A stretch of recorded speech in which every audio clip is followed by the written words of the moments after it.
Welcome back, everyone, to the Hearthstone Master Store Montreal online. My name is Frode. I'm joined by Dark Sottle, apparently, who's slowly slipping into the shadows with each long Swiss round that he's casting. Sottle, how you doing, man?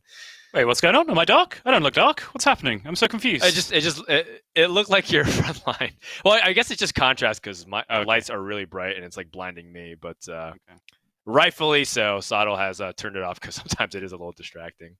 But anyways, we're doing the rest of round 2 Swiss here. We're just filling it up, and we got another match, which I'm sure Sottle was very excited about. We got Gaby versus Harash coming up next for round 2. Gaby, of course, an established French player, been climbing and destroying ladder for a long time now, also extremely young, and we covered a little bit of that. This graphic gets me every time in the rehearsal day as well as now. Gaby started playing Hearthstone when he was 8 years old, and now is competing to try and make that pro Hearthstone player dream a reality. That is difficult. First reached rank 10 or rank 1 legend at 10 years old, and then finished rank 1 legend 6 times since March of this year. So it is pretty impressive, and many players are pegging this as the next up-and-coming superstar of Hearthstone. Yeah, it sounded like you were going to spit that out the wrong way around, which managed to reach rank 10 at 1 year old. That's almost more impressive, right? I was about to say that's not quite as impressive, but no, I think that would actually be better if you break it down. But yeah, we've seen some prodigies, right? Like Amnesiac, even Pavel was very, very young when he started having a lot of success, but Gaby is above and beyond in terms of how, early in his lifespan he's getting all of these things done. And there's a very good reason why I have picked him for one of my caster draft predictions for this tournament. And he's off to a decent start, hoping he can continue that now against Harash. Yeah, that's right. Harash is a part-time streamer and really loves just playing all kinds of Blizzard and video games. But, is a self-proclaimed aspiring Hearthstone pro player, as we'll see if whether or not his lineup can take down Gaby. So Harash, in my book, is certainly the underdog. And we do have the early bans here, so it looks like we're going to go to another Priest versus Druid. Mage banned away from Harash, Warrior banned away from Gaby, which is particularly interesting to me, given that Harash was saying that he thought that Warrior was bait going to this weekend. If Warrior said bait, then why ban it? I'm not exactly sure if you're using the term correctly, but we'll see. We will certainly see, indeed. And it's interesting in hearing you, describe as Harash as a part-time pro or an aspiring pro, because I think that's a big part of what these Masters Tour events are about, right? We're seeing several GMs, particularly on the last promotion cycle, who were just really handed an opportunity, right? We're very much part-time going into it, and then we're like, wow, okay, I'm a Grandmaster now. Like, I can actually invest into this full-time. It's the kind of thing that these players are looking forward to. And I have to say, when you're from the Americas region, as Harash is, I think that's an even more realistic possibility, because quite often it just takes one big performance in one of these tournaments. What? Yeah, okay, it's kind of true. I mean, just largely, are you going to try and argue with that? I can't. That's like the worst part. America's gamers need to rise up. Yeah, unironically, because it does feel like the EU field has dominated Master Stores so convincingly that those who just happen to have any reasonably strong performance end up becoming Grandmasters. And that's not to downplay anybody else's achievement. It's just more that EU has been that dominant, and Gaby could continue that torch. In the meantime, we're going into the early stages of ramp that Harash has. It's really powerful. It is a little bit awkward when you have Lightning Bloom and the coin. You play Nature Studies, but looking at the opening hands here, it looks pretty promising for Harash. It does indeed, yeah. He kept the overgrowth, and then mulled into the Guardian Animals, which is basically the dream in this matchup, and it was then swiftly followed by the Overflow, which I think perhaps in the Priest matchup in particular, Overflow is at its best. It's actually one of the strongest cards in this matchup, as well as the standard Overgrowth and Guardian Animals, and Harash just has the business here. The only thing that really went wrong, if you want to look at it that way, is that his Nature Studies didn't hit Wild Growth or something like that. That's the only way this ramp start really could have improved. That's right, and finds an opportunity to pick up a couple of other utility cards here. Germination.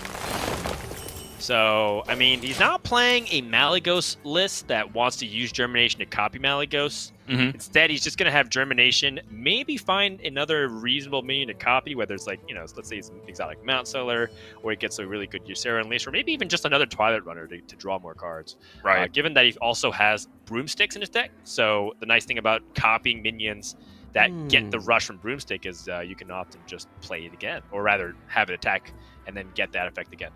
Indeed, yeah. Even same thing with like Guardian Animals. If you summon them and give them Rush, they continue to have Rush for their entire lifespan on the board. So you can copy them in the same way and have another Rush minion if you have one of them stick over multiple turns, or if you just Lightning Bloom them out together on a single turn. Very possible as well. Consider.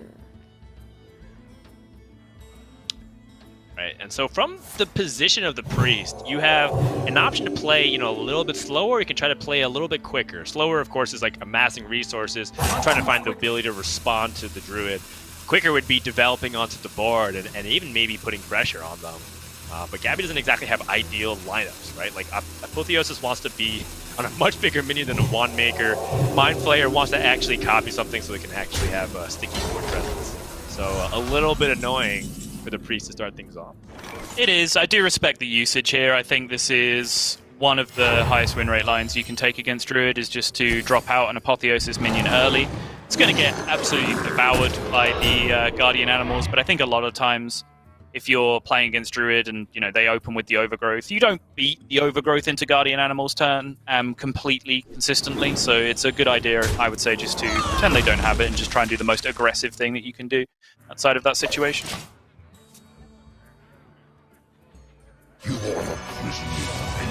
Alright, well, Mind Flayer is pretty good. Someone's a teacher's pet when it dies, and also summons another bee, so it just gives you a bunch of chain. No reason, again, to pull the trigger on Raise Dead. And this is definitely a feeling for Priest that they're comfortable with, but not exactly ideal for them. Oh, Harash picks up Ysera, immediately thinking about dropping Lightning Bloom and maybe playing it early, especially with Germination in hand and the opportunity to build up big boards. But he does also have exotic Mount Seller ready to go if he desires it. Yeah, this is a slightly tough hand to navigate. He does have Ysera, he does have Overflow in hand. Normally that would be a no-brainer. Problem is, the overload for 2 means that he can't necessarily start drawing cards immediately next turn to have the huge pressure turn. But I still think just getting down the 4-12 here should be more than good enough with the way that his curve pans out. Yeah, that's right. So Gaby finds the Alacron, and because he has access to front-loaded ramp, he could also have an opportunity to play that. Looks like Gaby instead is going to go for the double Raise Dead for the double Mind Flayer for maximum board presence and tempo. Really cool play here from Gaby. You don't really get to see Priest fight back as sticky as this against what Druid's doing, because Druid usually has so much power on the board that Priest is often removing as opposed to being proactive. That Broomstick draw could end up being enormous, though, for Harash, because I said he was unlikely to draw cards this turn, but he's found the best way to do it, and Dream Portal straight off the top. And Mid-Sized Dragon, oh, they're going to keep coming. They're still coming, Dan. Another Ysera, but this time is the one that generates cards? Broomstick killing off the Silence Pride, but ends up drawing the Clerical Scales. Yep. Oh, is that a full hand? Nope, he's one off. Almost. Yep. It's a full hand now off the natural draw for the turn. Alright, well, the Clerical Scales can pick up a wide range of stuff. This is the... Soul Mirror is very interesting as the game continues to develop, and he also has the ability to play it if he has access to the Lightning Bloom stuff. Oh my goodness! Apotheosis with the Wild Pyromancer.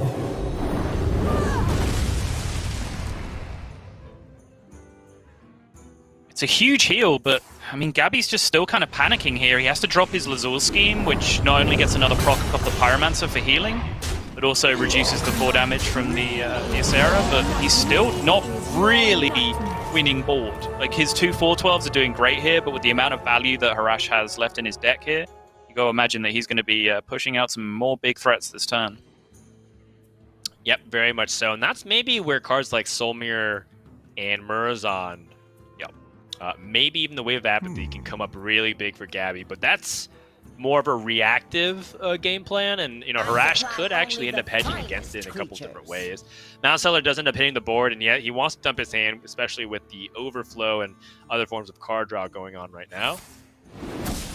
Yeah, going back a couple of turns, this was the argument of perhaps doing it the other way around, where he would have his Mount Seller turn first, then look for a Ysera turn the turn after, is that he can fill his board with random beasts first and then force Gaby to clear them before he needs those board spaces potentially for Dream Portals.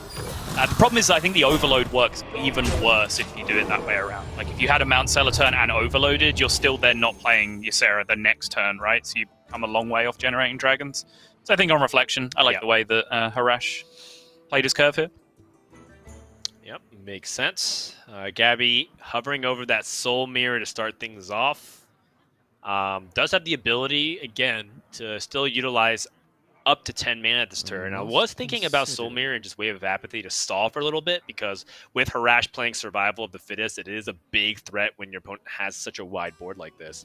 However, it's so scary to still not clear off the board here. Well, that's the thing, is he will have a Mount Seller survive this turn after the Soul Mirror, and then still has access to Wave of Apathy and potentially Bloom Holy Smite here as well if he wants to push for more Taunt Beasts or Rushes off of his Mount Seller. It's true. Another Dread Raven.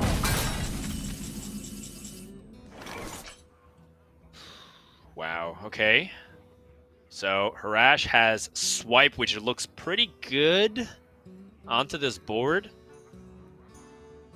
And the Lightning Bloom does allow him to play it, but that would be his entire turn. And I guess the question is that good enough? Because right now, the Priest can actually start going the opposite way, which is instead of clearing off and being reactive, Priest is in a position to push and maybe even try to find an aggressive game plan right back at Druid.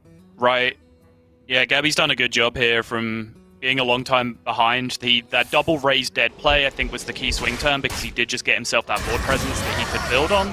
A little bit of breathing room. It's only one Survival of the Fittest in Harash's deck as well, so Gaby knows he's not super likely to be getting punished by that immediately. And even if he did, as long as he wasn't immediately dead, he has Murazond on the backswing. So if Survival of the Fittest comes down and any of his minions are left alive, he can then immediately just pick up where he left off and start threatening lethal again with Murazond Survival of the Fittest of his own. I am the storm of your demise. Pulls out Squall Hunter and the Azure Explorer. Oh, and gets the Rushers to help respond to it. Doesn't have much time. Needs to kind of make decisions a little bit quicker. And I'm not sure that turn he could have potentially traded his Cobra into something first, right? And then had an extra 4/4 with Rush, but he was roping towards the end of the turn there. And perhaps, something that we'll see really often where players squeezed by time, unable to make the optimal play and just have to commit to doing something, even if it's not strictly optimal. But that could make a difference, as Gaby has the ability to even do the same thing right back with Murazond against the Druid. And if he can kill off this Ysera and then play Overflow, he's actually going to heal his own Ysera Unleash. Yep. Love it. Good sequencing. So there's a pretty big potential sacrifice to make here, though, because as I mentioned, using the Murazond to copy the Survival of the Fittest is always a big threat. It's also just a big deterrent as well. Like, if you haven't played your Murazond, the Druid is always quite scared of playing Survival of the Fittest. But I think Gaby's push here is aggressive enough with the Murazond that it justifies it. Like, he is a long way ahead on board now. Right, and Harash isn't playing the variant that plays Kale Thos, because we've kind of moved on from those deck lists, meaning that Survival of the Fittest couldn't be used as a tempo option, and also Harash, of course, is overloaded. So his options are very limited, and I like this aggressive fight for the board that Gaby wants to do, and his tools allow him to stay ahead, too, with like Wave of Apathy, and finally has the Cabal Acolyte with the ability to steal a minion. So this is looking very good for Gaby.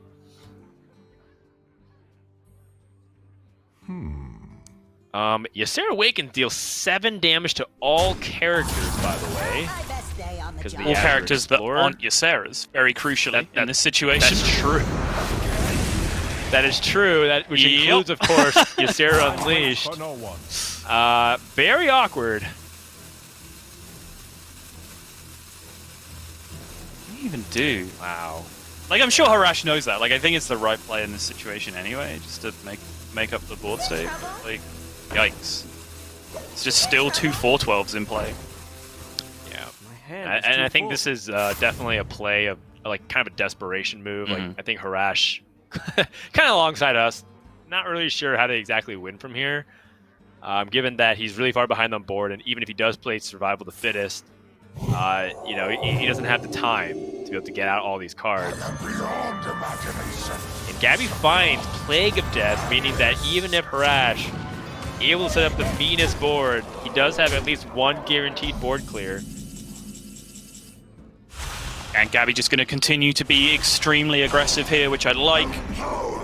Okay. That's a good start. Yeah. Not a bad germination target either. It's a pretty good germination target. He might feel like he needs the Ghidra here, Guardian Animals, though. Even then, that doesn't really fully deal with the Ysera board on the other side. Nature speaks through us. I wonder if, you know, Harash actually felt like he had the opportunity to play Survival the Fittest this turn. But, I mean, this is also, like you said, a complete clear and probably setting up the best board that you could possibly counterswing with. And Survival the Fittest would still be really good the next turn as well. But Gaby does have this guaranteed board clear through the form of the Plague of Death now, which was a very fortunate pickup. Although it did have different alternatives too in the form of stalling through Wave of Apathy. Right. Does have that Cabal Acolyte Wave of Apathy combination locked up, though. So I would be surprised to see a Wave of Apathy get used here.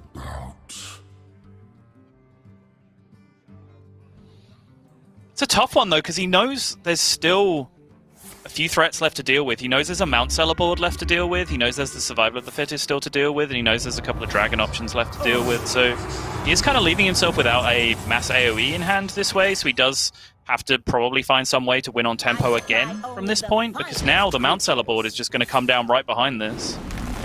That's right. 2 minions guaranteed, the Wild Growth and the excess mana.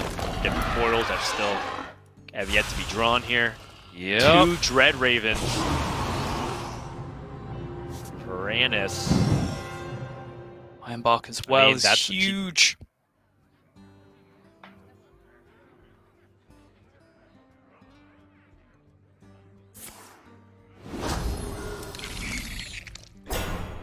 Trying not to put a big target on the back of the Mount Seller and spread out the threat. Very reasonable. Ooh, wow. Tossing Fog Beam in to potentially have another beast of high impact. Yikes. He made his board significantly weaker to the second Pyromancer there. Yeah. So Pyromancer, Wave of Apathy. And from here, the Cabal Acolyte can also narrow down the possibility to do want to steal one of the better ones here, but with the Lightning Blue, kills off Dance, puppet. Dance. the minion that's pretty weak, and then steals the Dread Raven. Not the ideal situation here for Gaby, but still, just gotta stay alive and try to, like you said, win back the tempo on the board. Right, like he has a small out for just killing all the stuff at this point and fatiguing because there's only 3 cards left in Harash's deck, but he's now officially out of answers in hand. He can continue to generate waves from his Wand Makers and Kobold Spellkins to stall out potentially until fatigue. But in terms of big board clears, Gaby's kind of used up at this point.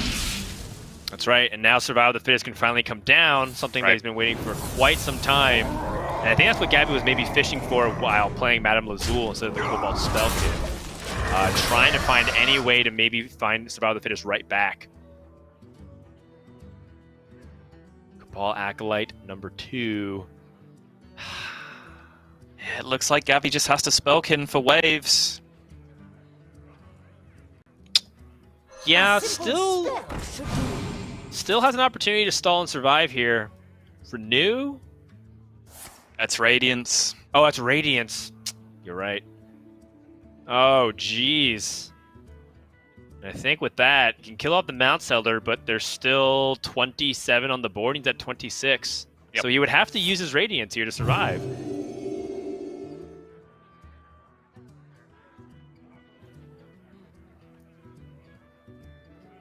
Doing some math just to make sure maybe there's a way for Gaby to take a different line than killing this Mount Seller, but I'm not sure if there is. Yeah, I guess trying to work out if it's realistic to just take the 11 damage off the board instead, whether that ends up being more important than the extra minions that might get generated from the Mount Seller. So of course, remember, there's pretty limited spells left in Harash's deck at this point, so maybe Gaby's just considering, you know, he doesn't want to necessarily throw in this position by killing the Mount Seller out of panic and then realizing there's no real playable spells left in Harash's deck to take advantage of it, and he could have just killed the 11 damage for free.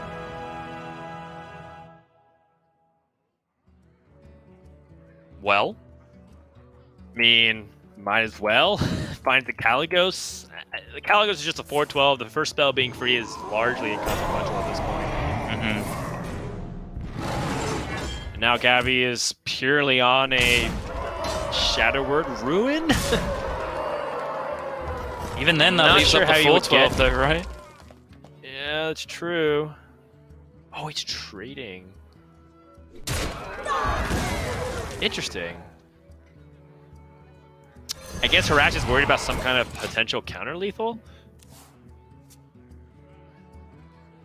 It's possible, yeah. He has now likely. left himself in a position where he's not threatening lethal through a Wave of Apathy here, generated or otherwise. Just something to consider.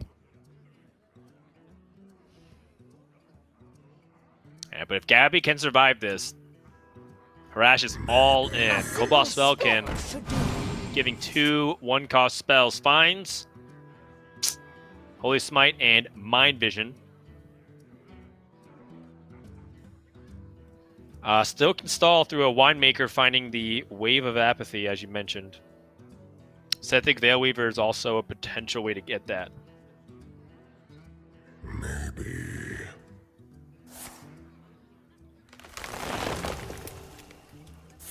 Wow, Gaby just drawn from the deck. There's only 4 cards left. I guess we haven't been really focused on that. He's almost at peak stage 2. Finds Draconic Studies. Not going to do enough, and that's going to finally be it there. It took both players drawn to the bottom of the deck, but Druid just had enough to push through and get that win. And overall, you know, the Exotic Mount Seller without the Savage Roar, I'm a little bit down on that because I do feel like sometimes that deck needs a little bit more bite or capitalization of the big board. But it does seem like Harash was able to survive long enough to be able to push that damage and able to build that big board for that win. Yeah, you saw, I think, you know, how crucial brooms are to that build of Druid in particular, because it looked like there was a position where it was one of those boards that's kind of unkillable for Druid, right? Gaby just had like 8-8, 4-12, 4-12 against nothing on the board, which most of the time you would just say, okay, that's game over. Druid never kills that board, right? But this version of the deck has so many ways to generate 5 or 6 minions in one turn, and then you can just drop a broom on that and just push through and gain back control of the board, which is exactly what happened in that scenario. I like the way Gaby played it, forcing the overflow, looking for an opportunity to end the game, which is what set up that position with the 8-8 and the 2 4-12s in play and pushing damage. But yeah, as you said, Harash was just about able to scramble his way back into it. All right, let's go into game number 2 with Rogue being played by Harash up against the Priest from Gaby. Rogue being a class that we saw banned a lot in the previous series on broadcast and seems to be let through. What do you think makes Gaby so confident that he can take on Rogue in his lineup versus other lineups that have similar classes but choosing to ban Rogue instead? I mean, Gaby certainly will have jammed ladder a lot. There is an amount of this deck at High Legend that he would have played against, so he'll certainly have his own perspective on what he's running against here, but I don't really see anything in particular in his lineup where he's like teched against this deck, but at the same time I don't really feel like it's a deck that you necessarily try and tech against either. I think you just either know how to dissect the matchup or you don't, and Gaby's probably just pretty confident that he knows how to take down this matchup. Well, I mean, a really aggressive turn 1 play, playing Draconic Studies, then coining out the Cleric of Scales, understanding that he has the curve of playing Wandmaker directly into the invasive Feywing. And Feywing, like many other cards that have that similar trait of can't be targeted is very annoying for Rogue to deal with. This does give the opportunity for Harash here, though. If he just wants to push in very, very early, he can just make a questing right now and just threat check Gaby. Just force him to have an answer to this. So many options. Kind of like it here, honestly. Yep, that would take Gaby's turn of Forbidden Words or risk leaving it up, which usually is asking for trouble against Rogue. They are such a good deck at capitalizing on Questing Adventurer at almost every point of the game. Now that Secret Passage is in the meta game, since Skull Man's Academy released that really powerful epic spell, it does feel like Questing Adventurer is no longer kind of like that early game only threat. Now in the mid stage of the game, it can very much be like 2 miniature Van Cleaves that even have greater potential. Right. Yeah, the alternative here is maybe to wait one turn and then you can try and make it exactly a 4/4 next turn, which I think a lot of people do try and do against Priest, but I think people get a little bit carried away with that idea. Because obviously the classical idea is that, well, if it's exactly 4 attack, Priest can't deal with it. But if you wait one turn to give it 1 extra attack, it still dies to Forbidden Words just the same. That's only a single copy in Gaby's deck, so I think you can afford to just jam it here and hope they don't have it. And it's not like the deck plays Penance or anything like that that kills a 3/3 in the first place. Like, a 3/3 is pretty much equally hard to kill a lot of the time. It needs the Holy Smite to come down from Gaby to be able to challenge it. Yeah, I think that's pretty much it. It's just that Holy Smites are in the deck, and Gaby has 2 of them. There's no Shadow Word Death, for example, so I think 4 might as well be the same as 5+. Oh, finds the Embalming Ritual and the ability to capitalize onto this right now. But, I mean, this is looking pretty solid here for Harash. I take it all back down. I love this line. This was the nuts. Embalming Ritual on your Questing Adventurer. Are you kidding me? Harash is a genius. I mean, is there a way for Gaby to deal with this somehow? I don't see it. The only way he deals with the front half is with the Forbidden Words, which, like, by definition, is the only thing he can do this turn.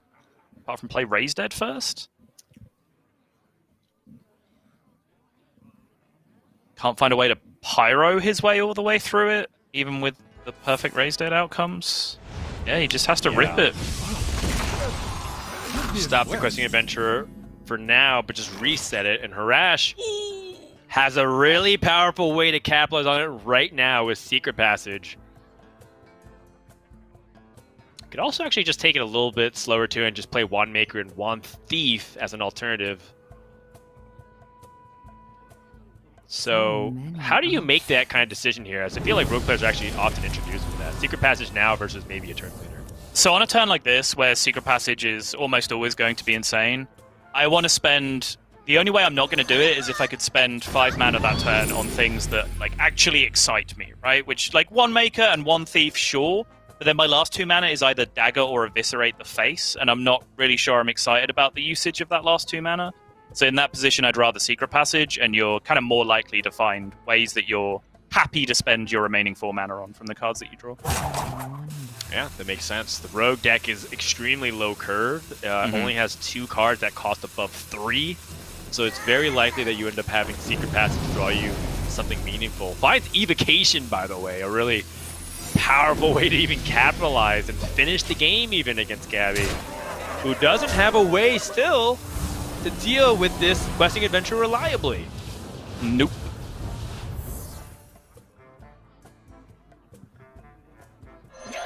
So Gaby finds another Raise Dead.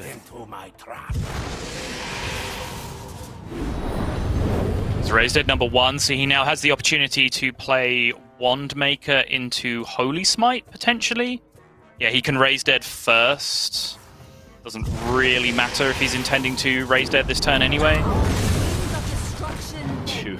Oh, interesting. He's going to go digging for his deck for the Holy Smite instead. Yeah, this is much, much smarter. I like this.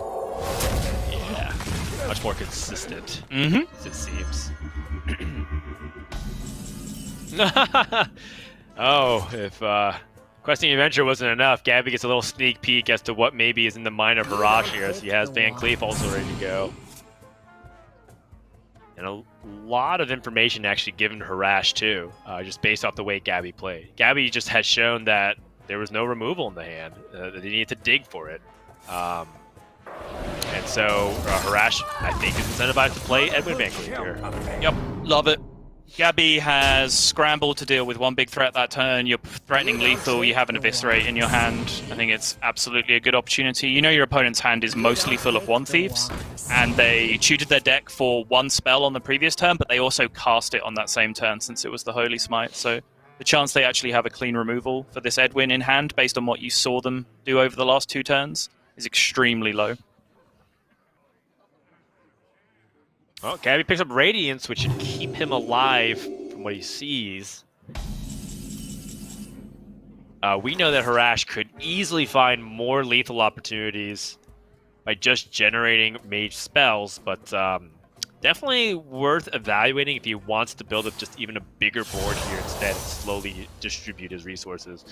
Yeah, it's very true. Oh. He also has to suddenly reset to the threat of Soul Mirror, because that now comes into play on the following turn for Gaby. Like you've been forgiven for thinking on this turn, like, well, he hasn't been able to kill my big threats, I'll just add a questing to the board right now. But then you end up dumping basically all of your remaining big threats into a single Soul Mirror. So I like Harash trying to divert here.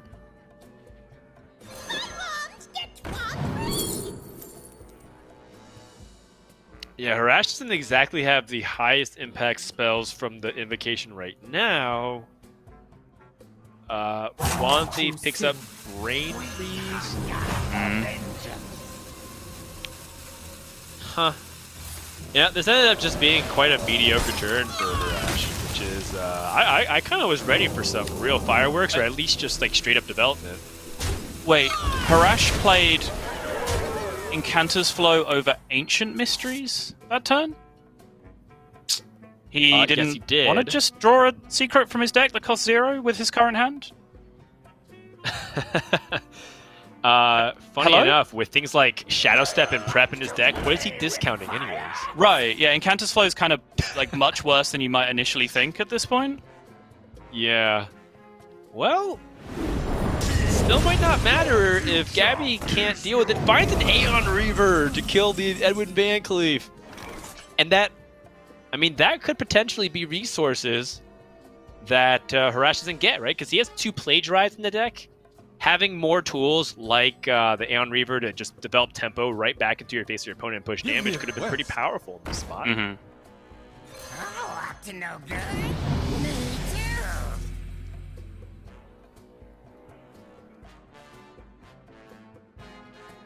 Okay, damage building up again. Kobold Lackey and Shadow Step alongside Eviscerate.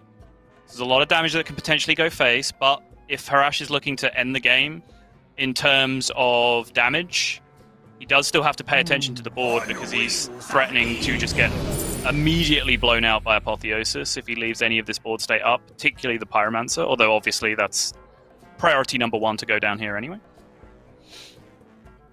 Very much so, and Harash can just pretty much force Gaby in a position where they have to show that they have that AoE. And I mean, this is a scary position again for the Priest. Like, he is right on a razor wire here in terms of actually being able to end out this game. And honestly, like, not having a free secret in his hand is looking pretty crucial here, because that could have just been a whole entire, like, Hanar refill just with 1 secret from his deck on the previous turn. A simple Right. spell should Cobalt Spell can find Wave of Apathy, which doesn't solve all of Gaby's issues because there's still 4 power on the board, and Questing Adventure still gets attack power with each card being played. So while that might look good, it's still not enough for Gaby right now. Mm-hmm. You don't pick the one, see? I'm not seeing what the out is here from the wand. Yeah, it's just going to be that Wave of Apathy. There's 4 on board, there's an Eviscerate in hand, he just needs playables, and that's a playable. Yeah. That is 3 cards playable this turn, which is all he needs.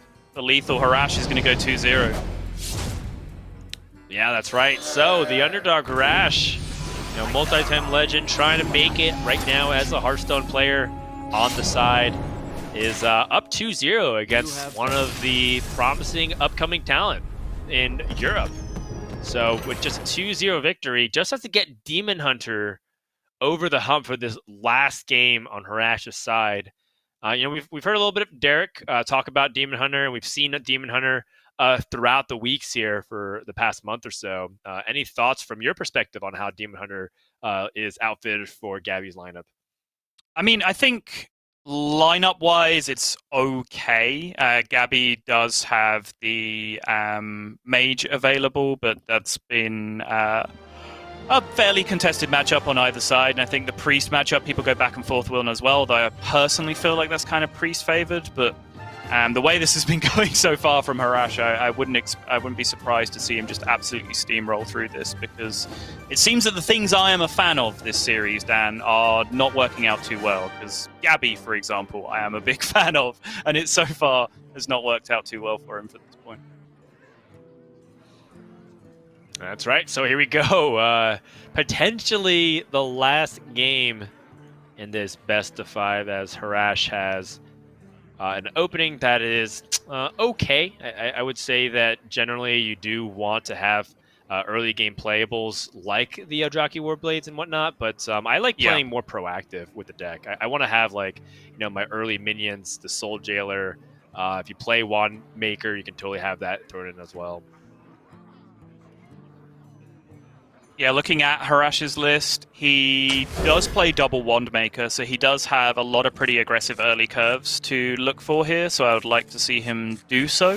Which he does, 3-mole here and keeping hold of Soulshear just to make sure he has at least some insurance policy against a big blowout turn early on with the Sorcerer's Apprentice, because you absolutely do not want that thing to live in the early game. And so I like the aggressive mulligan here. He didn't really get paid out for it, but did find the Panthara at least, which is something that can get him going turn 3. You don't pick the ones. This is a really small play, but something that I always wonder is whether or not Harash should actually kill that Violet Spellwing. I know that if you don't kill it, then it's going to continue to deal damage, but at the same time, I feel like I sometimes give plays to the mage. Like, say they have Wand Thief, and they really want to be able to activate it. I oftentimes second guess whether or not I should even kill that Violet Spellwing early in the game.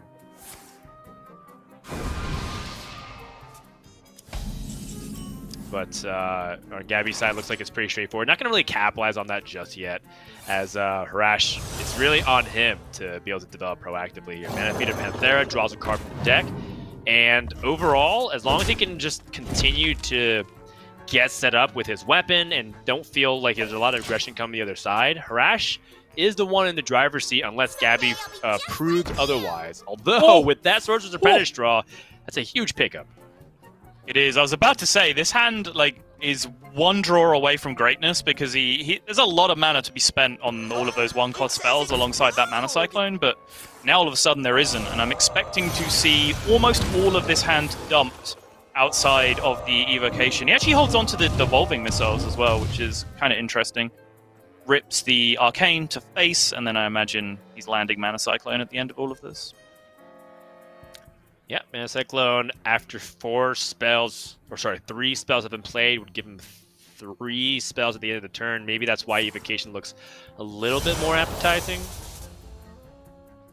If he finds more playable cards, he does find 1. Okay, sure.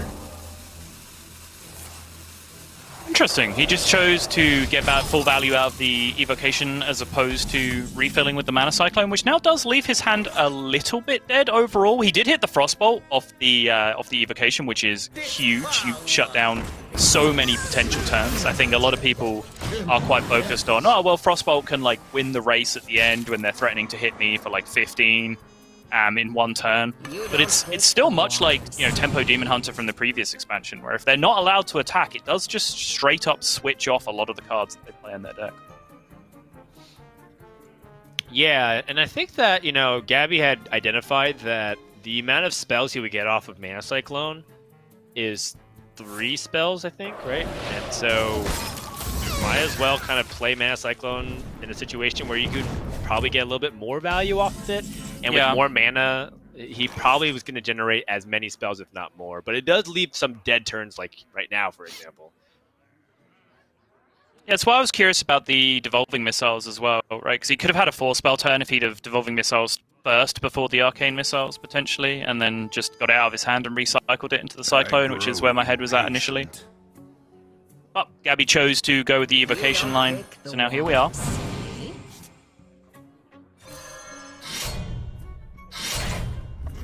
Double jump. I believe Harash is playing the solo skull, the Skull of Gul'dan only list in terms of outcast cards. Not seeing any Spectral Sight or anything else loaded in there. That looks very nice for him. to me.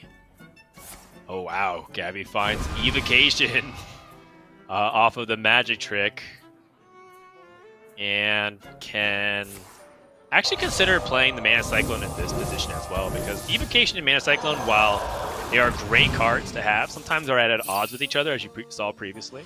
I will crush your delusions of grandeur.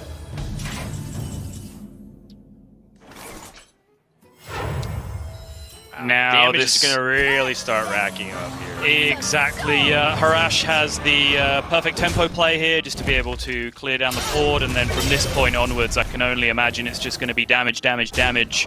Even if Gaby was able to address the board state here first and foremost, which is not going to be the easiest thing for the French prodigy to do. Looks like it's spelling trouble for our hero, Dan. Well, my hero, at least. I guess I'm incentivized to root against Gaby, right? Because I don't want Subtle to always win every prediction contest. Yeah. So, his lab partner to start things off. Gaby needs to find something big off this evocation with only 5 mana, has limited options. Finds Arcane Missiles, which can help. But a lot of other junk. He finds 3 copies of Learn Draconic. That doesn't do a lot.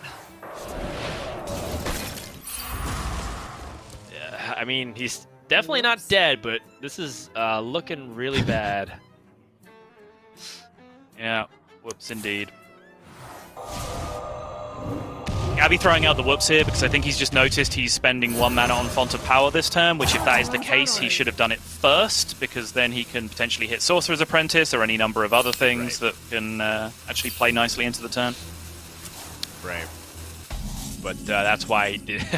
It's okay, you know. Sometimes in those situations, based off the look of the Discover, he wouldn't have the option, but it could have made a difference. 5 plus 6, 11, 12 on the board. This is another 7. This is very close to lethal here for Harash. But, you know, Gaby still has 1 final turn. This Arcane Flak Mage is going to have to do some work, Dan. You're not ready. Well, he does find card draw off of the Ray of Frost, so now I can play Spellbender, Ray of Frost, and use Icicle to actually draw now. That's true. And find a second Mana Cyclone, I think. This is like a very specific sequence of draws that can help bring him back. He's already out. He already doesn't have the mana for a Cyclone. Oh, you're right. 2 mana, of course, for the Icicle itself, so you are correct. Not enough mana for the lethal, it looks like. Oh, wait, he can silence his own minion. He can silence his own minion, indeed. There is the secret in play, though, that can potentially mess with that. Spellbender, Counterspell, and so on. Demons? Demons. So the double jump to first test Counterspell. I guess in this position, if you're Harash, I think it is worth. Actually, I'm pretty sure from memory, Consume Magic is only silence an enemy minion. I'm pretty sure he can't do that. Oh, you're right. You're right. Yeah. You're totally right. You're totally right. Always getting a little too crafty there. Harash still pretty straightforward. Just wants to kill off the board. He's going to go ahead and play the Marrow Slicer instead. Which I think makes sense. There's an argument that you want to take off a little bit of the power on the board just to prevent Mage from being able to get you. I do like this, though, because now that he's got the knowledge that this is an ice barrier, he has even, like, he has generated mirror image beaten, he has generated ice barrier beaten. Like, he just has to have something to be able to attack into, and then he can glaive bound face, and that basically beats just about any out that Gaby could randomly generate here. Like this Violet Warden, for example. Yeah, it doesn't guarantee his safety. He still dies to just straight up Kane, for example. Steward of Scrolls also could potentially discover him like Frostbolt. Wow, he's going for it. Evocation. He needs Bolt of this. He needs Frostbolt. Mirror image. I see That's one. Not good enough. It's what this setup from Harash was all about, making sure he has that Glade-bound Adept available to be able to beat all of this nonsense. That's why the Frostbolt was the big kicker. He needs to be able to stop the attack to deny most lethals that were available there for Harash. Yep, so that's going to do it. So Harash, as long as he does this correctly, which I'm pretty sure he will. He's already identified several secrets, and it's not. Yeah, go ahead and play the Soul Shard Mystic, wrap this one up, and that'll be a 3-0 victory. Quite the upset here from my perspective. I just expect it to be closer series, right? Like, upsets happen, right? Players lose. It's Hearthstone. It's a card game. Yeah. You're never going to have a 100% win rate, but to have that dominant of a one-sided series, upon reflection, was there any specific lines that you think Gaby could have done better to maybe even turn the tides of the series? I mean, honestly, like, you know, I'd love to be able to sit and celebrate the winner, but I think, honestly, more of the mistakes came from the side of Harash. If I'm being completely objective about it, it's just, you know, one of those series where maybe his lineup was favored, maybe the draws just favored him, but I still definitely think there's some little wrinkles in his play that he can potentially be ironing out there. Yeah, I'm inclined to agree, and I think that there's a couple of like technical things that he could have done better to set himself up. Mm-hmm. Pushing for lethal that helped in situations where his opponent got the outs, and that might add up over time, right? Like, even though you kind of need to have an absurd win rate in a Master Sword to succeed, you are playing enough series where sometimes those 2 to 3% plays that might improve your line of play end up coming back to bite you. So definitely have to be careful about that. But for now, Harash can definitely be really confident being 2-0 after 2 rounds. We're going to jump directly into another series, which features some spicy stuff here. It's been a hot minute since we've seen Shaman be played on broadcast. And Monsanto, Hearthstone Grandmaster for the Americas, has chosen to bring a control Shaman featuring a lot of defensive cards in the top end and, Tidal Wave and Walking Fountain. And it currently